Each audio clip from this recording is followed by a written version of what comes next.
L'instantanéité rythme notre quotidien. Aujourd'hui, le cadencement décalé des créations, des défilés, est-ce que ça ne vous met pas dans une position un peu de lost in transition, quelque part? Mais moi, je suis à part depuis le début, donc depuis ma naissance, je suis à part. Donc, pour la première fois dans ma vie, ces dernières années, j'ai le sentiment que finalement, ma protéiformité, ma différence, mon côté alternatif et tout, est rentré dans une espèce de dimension réelle. Hein. Avant, j'étais toujours avant ou à côté, ou voilà. Et aujourd'hui, je suis en phase avec mon époque, parce que cette époque me ressemble. Et est-ce que quand on pense 2 minutes à l'acheteur, est-ce que finalement ce problème de cadencement, je reviens par exemple, on met l'hiver au mois d'août en boutique. Tout va devoir changer. Voilà, c'est-à-dire qu'on met l'hiver en boutique au mois d'août, c'est comme si on achetait nos cadeaux de Noël vous avez raison. Au mois de février. On s'aperçoit qu'il y a des pop-up tout le temps, on s'aperçoit qu'il y a des collections tout le temps, et justement, on s'aperçoit qu'il y a des produits tout le temps. Est-ce que ce problème de cadencement, qui a quand même vu l'apparition de ventes privées, de soldes, est-ce que ça n'a pas brouillé la notion de prix? Et finalement, aujourd'hui, quel est le juste prix dans l'habillement? Quel est le juste prix dans l'habillement? C'est le prix réel et c'est le prix qui va être accessible.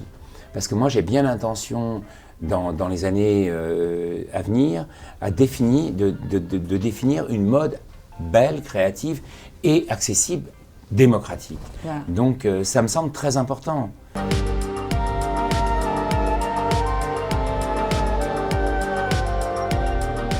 Mon dernier défilé, je voulais des jeunes femmes que je croise au quotidien dans Paris. Je leur ai dit, est-ce que vous voulez défiler pour moi? Elles n'avaient jamais fait ça. Hein.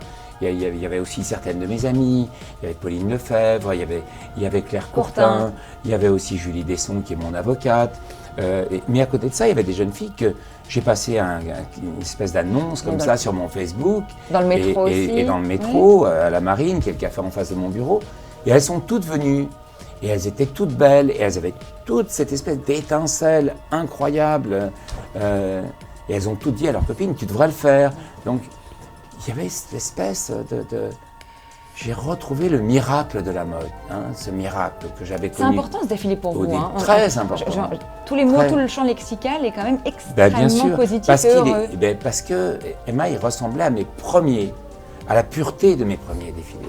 Puis les gens étaient debout, il n'y avait plus de premier rang, donc ça change pas mal de choses. Voilà. Ça remet les choses dans l'ordre, finalement. Oui. L'accessoire, le parfum, les produits dérivés, est-ce que c'est un secteur que vous développez beaucoup?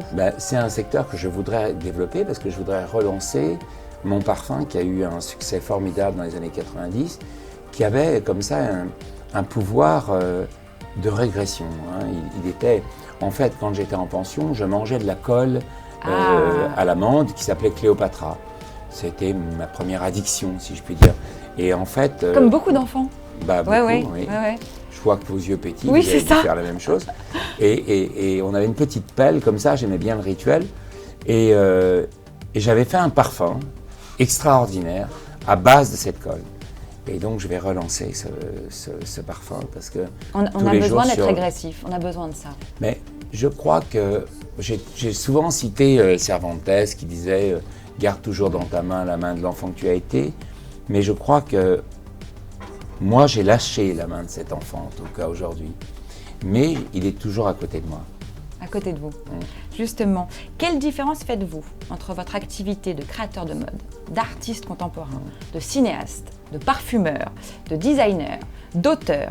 Comment, Monsieur Castelbajac, faites-vous effectivement pour, dans une journée, réussir à tout faire? Où se cache votre jumeau? Dites-nous tout. Mais non. Vous êtes plusieurs. Mais non, tout ça, c'est l'urgence aussi. Vous savez, j'ai 64 ans et j'ai le sentiment que toutes mes fulgurances, toutes ces idées qui viennent, elles doivent trouver leur chemin. Et en fait, elles forment un grand tout. C'est vrai que quand je croise des personnes qui me parlent dans la journée, certains ont un tapis de moi, d'autres ont une croix des JMJ, d'autres ont une robe, d'autres ont un manteau plaid. C'est très étonnant comme je suis présente dans les familles, dans les vies, mais toujours avec une espèce d'affect, de tendresse pour ce que j'ai créé. Et ça, c'est la chose qui me touche le plus au monde. On pourrait vous appeler le provocateur émotionnel, alors. Ça pourrait être ça. D'une certaine façon. Oui, c'est joli.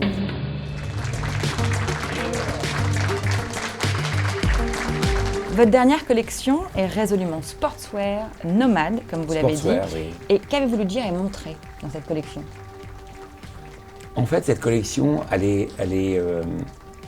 vous savez, j'ai une pré-collection et puis j'ai une collection de podium. Et je voulais rompre cette dimension-là, en fait. Je me suis dit, pourquoi pré-collection, pourquoi collection de podium et tout. Donc, j'ai travaillé avec mes assistants sur un podium qui venait de la pré-collection.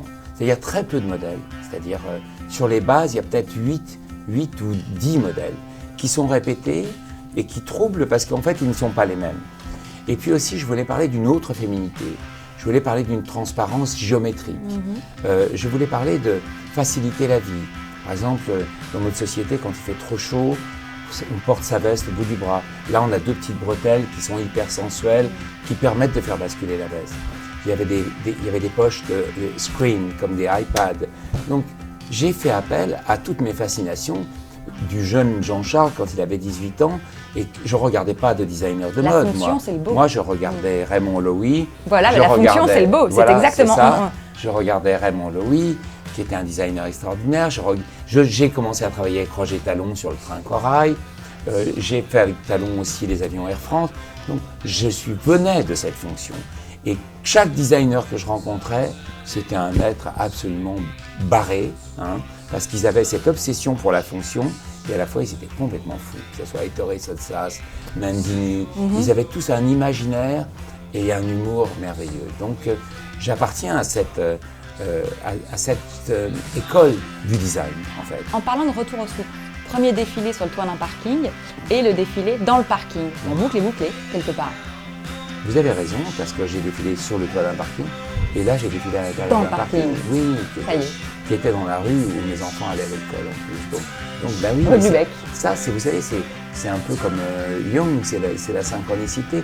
Les choses, elles se déroulent, et si vous avez fait les bons choix à un certain moment, malgré les intempéries, malgré les turbulences de la vie, malgré la guerre, parce que moi, j'ai eu une vie quand même très, très roller coaster, j'ai été aussi très aimé, je ne m'en suis pas rendu compte, j'ai été adulé, après j'étais plus dans mon époque, dans les fin 90, et à la fois on est toujours aimé de quelqu'un, parce que quand la mode pop n'était plus aimée, elle était très aimée aux États-Unis par toutes les stars du hip-hop qui adoraient mes pulls, comme Jay-Z, Kanye, LL Cool J, que j'ai connu fin 90.